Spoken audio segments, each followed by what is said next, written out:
मिट्ठू मिट्ठू तोता डाली ऊपर सोता, हरी मिर्ची खाता। नहीं नहीं, हरी मिर्ची तीखी लगती है बुढ़िया। अरे बदमाश, ऐसे कौन बात करता है? मैं करता हूँ। ऐसी बात नहीं करते, अच्छे से बात करते हैं। ठीक है, पर मैं तुमसे बात नहीं करूँगा। क्यों? तुमने कहा ना अच्छे से बात करते हैं, लेकिन तुम तो बात बुरी हो बुढ़िया। अरे मैंने तेरा क्या बिगाड़ा है रे मिट्ठू? कल ही पड़ोसी की छत पे सूख रही डाल ले आई थी तुम। सावन का महीना पवन करे शोर, डाल उठा के ले आई बुढ़िया कैसी चोर। अरे अरे मिट्ठू चक्रवर्ती, इतने जोर से मत बोल, सब सुन लेंगे। मेरी एक शर्त है। अबे तोते कहीं के, चल बोल। एक तो मुझे देख के कोई सीटी नहीं मारेगा, मुझे पसंद नहीं है। दूसरा, मैं घर में रहूंगा, पिंजरे में नहीं। हाँ चल मान लूंगी, पर कहीं उड़ मत जाना। पागल हूँ क्या? यहाँ पोपट को फोकट में खाना मिलता है, तुम मेरी शर्त मानती हो। अरे जंगल में दंगल करने क्यों जाऊंगा, जब इधर ही मंगल हो रहा हो तो। तू तो बहुत चतुर है रे। हाँ, सीखो कुछ मुझसे। अरे ज्यादा चोंच मत चला, ले पिंजरे से बाहर आ जा। और जोर से मत बोलना चोरी के बारे में, बाबूजी सुन लेंगे तो लड़ाई हो जाएगी घर में। तू चाहता है कि घर में लड़ाई हो? हाँ, चाहता हूँ चाहता हूँ चाहता हूँ। लड़ो लड़ो लड़ो, बहुत मजा आएगा। लड़ते हुए लोग, बेवकूफ लोग मुझे अच्छे लगते हैं। अरे राम राम राम, कैसा मिट्ठू है रे तू? बुढ़िया बुढ़िया रोटी चोरी करती खोटी, राम राम करती पर उल्टे काम करती। ए मिट्ठू, अंदर कर दूंगी। बाहर निकल के जुबान फड़फड़ाएगा तो पिंजरे में पंख फड़फड़ाने पड़ेंगे, समझे? माफी चाहता हूँ बुढ़िया, माफ कर दो। और ये बुढ़िया बुढ़िया मत बोला कर मुझे। हाँ हाँ शीला, बहुत जवान है ना तू। कल ही तो घुटने में दर्द था। वैसे एक बात बता, जब तेरा सर दर्द होता है तो तू बाम घुटने में लगाती है क्या? क्यों मुए, ऐसा क्यों पूछ रहा है?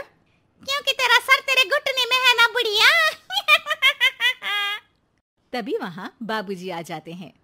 अरे क्यों रे मिट्ठू चक्रवर्ती, तू पिंजरे के बाहर? जमानत हो गई मेरी। अरे वाह, चल अच्छा है, बाहर ही रहना पर उड़ना मत। अरे फिक्र नॉट, तुम जैसे धर्मात्मा आदमी को छोड़ के कहीं नहीं जाऊंगा। अरे चापलूसी मत कर, भजन कर। नहीं नहीं नहीं, पहले भोजन करूंगा। मिट्ठू खाने लगता है। सतीश को देखने लड़की वाले आ रहे हैं परसों। अरे इतनी जल्दी? मुझे बहुत सारे काम करने पड़ेंगे। हाँ, ऐसा क्या करना है? अरे दहेज की लिस्ट भी तो बनानी है। कार लूंगी, 10 लाख नगद लूंगी, जेवर, LCD, TV, double door fridge, सोफे, फर्नीचर। अरे तुमको पता है ना दहेज लेना पाप है। एक बार पाप करके अगर जिंदगी भर का ऐशो आराम मिले तो ऐसे पाप अच्छे ही होते हैं जी। मुझे तो शर्म आती है तुम्हें अपनी पत्नी कहते हुए। अरे ठीक है ना, तो पत्नी की जगह वाइफ बोल दिया करो। अरे मैं तुमको अपनी धर्म पत्नी मानता था। पर तुम तो बेशर्म पत्नी निकली। अरे मिट्टू चुप हो जा, मेरे सामने से चली जाओ। अरे आपके पीछे खड़ी हो जाऊंगी तो बोलेंगे कि पीठ पीछे बातें करती है। वाह बुढ़िया वाह, बढ़िया जोक, ठोको ताली। मिट्टू चुप। देखिए जी, मैं तो दहेज भी लूंगी और बहू से काम भी करवाऊंगी। रोक सको तो रोक लो, रोकना ही नहीं चाहता। चली जाओ यहाँ से। वाह वाह बुड्ढे, बढ़िया जोक, लेकिन उतना मजा नहीं आया, एक और सुनाओ। मिट्टू चुप हो जाओ। माँ वहां से चली जाती है। शाम को घर वाले महाभारत देख रहे हैं। मिट्टू, ये धर्मराज युधिष्ठिर हैं, झूठ नहीं बोलते थे, हमेशा सच बोलते थे। तू भी ना हमेशा सच बोला कर। सच बोलने से क्या होगा? अरे पुण्य मिलेगा, स्वर्ग मिलेगा। अरे तुमसे क्या मिलेगा? अभी की बात करना बुड्ढे। तू है तो तोता, लेकिन शायद तुझे किसी लोमड़ी ने पाला है। छी छी यार, अपनी पत्नी को लोमड़ी बोल रहे हो? अरे मैं तब की बात कर रहा हूँ जब तू जंगल में रहता था। नहीं नहीं, उसी को बोल रहे थे। रुको, अभी लड़ाई करवाता हूँ, अभी करवाता हूँ। अरे ओ तोते, अच्छा ये ले, ये टॉफी ले ले और अच्छी और सच्ची बात किया कर। रोज टॉफी मिलेगी, ठीक है? पक्का? हाँ हाँ पक्का। 2 दिन बाद घर पे सतीश को देखने लड़की वाले आते हैं। हाँ जी, कितने लोग हैं घर में? मैं सतीश और सतीश के बाबूजी। हाँ हाँ बुढ़िया, कर दे पराया मुझे, मैं भी तो इस घर का हूँ ना। अरे हाँ, ये है मिट्ठू चक्रवर्ती। अरे वाह, कितना प्यारा पैरट है। ये पैरट क्या होता है? मिट्ठू को इंग्लिश में पैरट कहते हैं। ये सतीश तो मुझे इंग्लिश में इडियट ही कहता है। सतीश को इंग्लिश नहीं आती, इंग्लिश नहीं आती। देख बुढ़िया, तेरा पैसा डुबा रहा है तेरा बेटा। बिट्ठू, हम बात कर ले या तू ही करेगा? अरे चुप भी रहना थोड़ी देर। हमें तो लड़की पसंद है जी, सतीश को भी पसंद है। लड़की से भी पूछ लो एक बार, उसको तुम पसंद हो या नहीं? अरे चुप कर मुँह, बना दूंगी एक। क्या? अब टॉफी टॉफी दूंगी। ये खा और चुप रह। सच की आवाज दबाने के लिए रिश्वत दी जा रही है। तुम्हें क्या लगता है एक टॉफी से तुम मुझे खरीद लोगी? 2 टॉफी लूंगा। बहन जी, आपकी कोई मांग हो तो? अरे माँ जी, मांग तो लड़की की रहती है ना, जो लड़का भरता है। अरे सतीश बेटा, तू रहने दे। नहीं नहीं नहीं, मांग तो नहीं है, पर क्या बहन जी? पर क्या? पर क्या बोलिए ना। पर दहेज लूंगी, दहेज लूंगी। अरे चुप मिट्ठू, वरना आज ही जंगल में छोड़ आऊंगा। अरे कल तो युधिष्ठिर बनने का, सच बोलने का बोल रहे थे। आपकी टॉफी खाई है, झूठ नहीं बोलूंगा।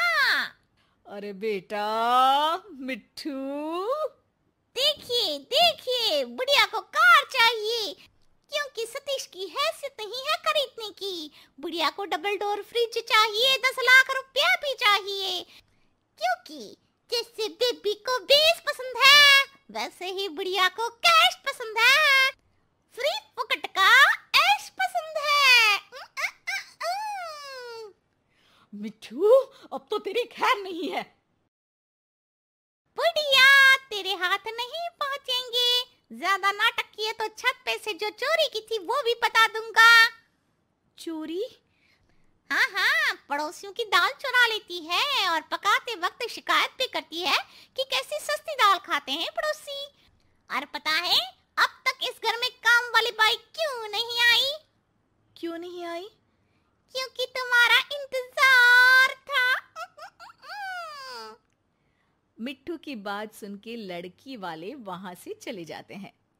अरे क्या बिगाड़ा था रे हमने तेरा। एक तो तुझे पाला, खाना खिलाया, तेरी हर शर्त मानी, फिर भी तूने हमारा काम बिगाड़ा। सच बोलना चाहिए बुढ़िया, बाबूजी ने कहा था। अरे ठीक ही तो है, लड़की को झूठ बोल के इस घर में ले आते तो पाप ही लगता ना।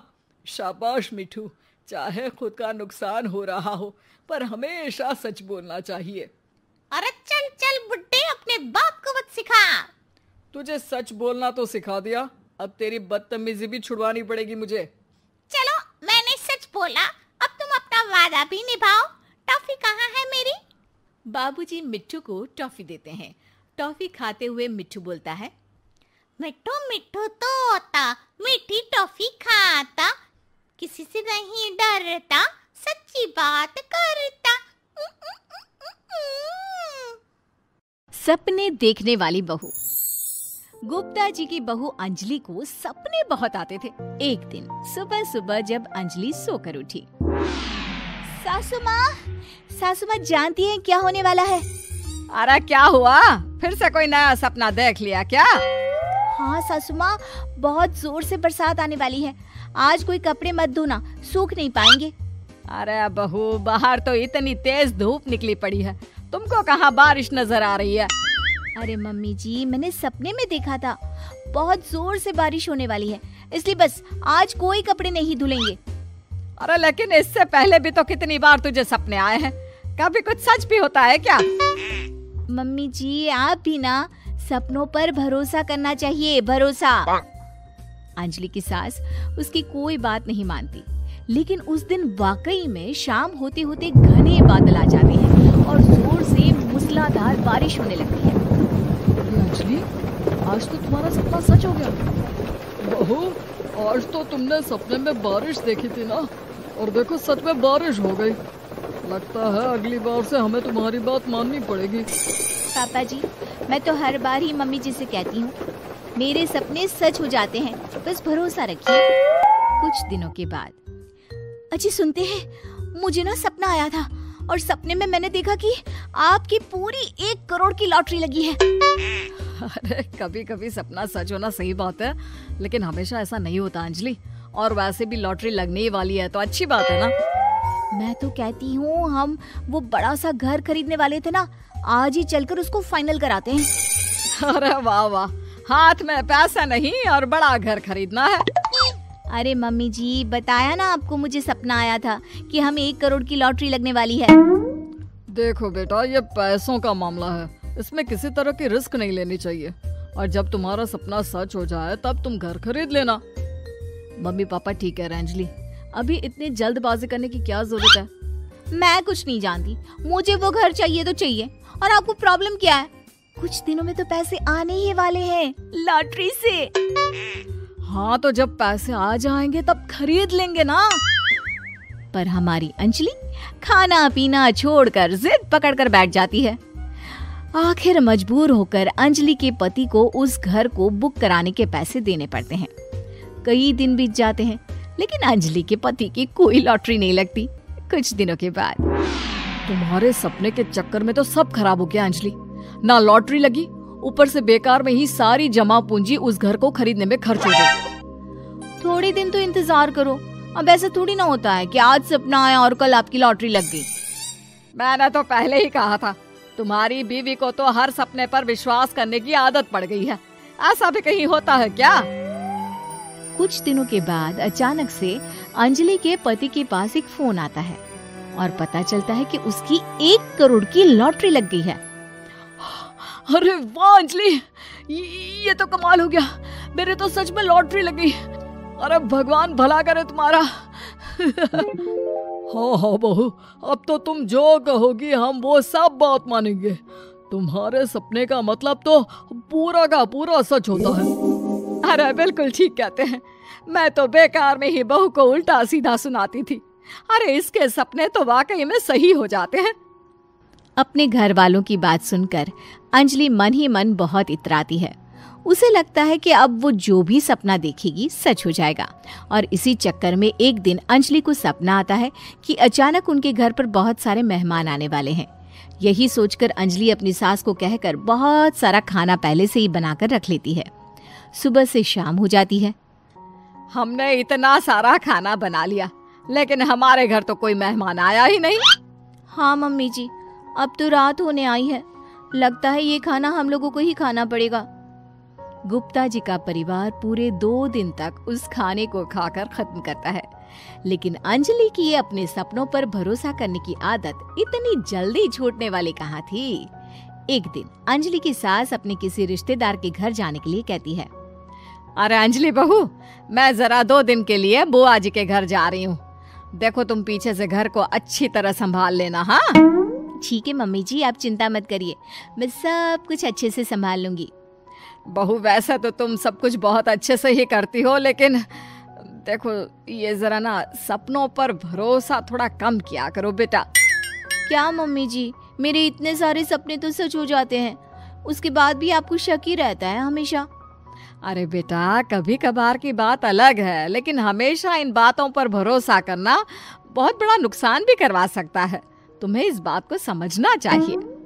ठीक है मम्मी जी, समझ गई। अब आप आराम से जाइए, मैं सब कुछ बहुत अच्छे से कर लूंगी। अंजलि की सास बुआ जी के घर चली जाती है। उसके जाने के बाद अंजलि एक दिन सुबह सोकर उठती है और जोर जोर से रोने लगती है। अरे क्या हुआ अंजलि, तुम रो क्यों रही हो? बहू सब ठीक तो है ना? क्या कोई बुरा सपना देखा? अरे पापा जी क्या बताओ, मम्मी जी नहीं रही, वो हम सबको छोड़कर चली गई।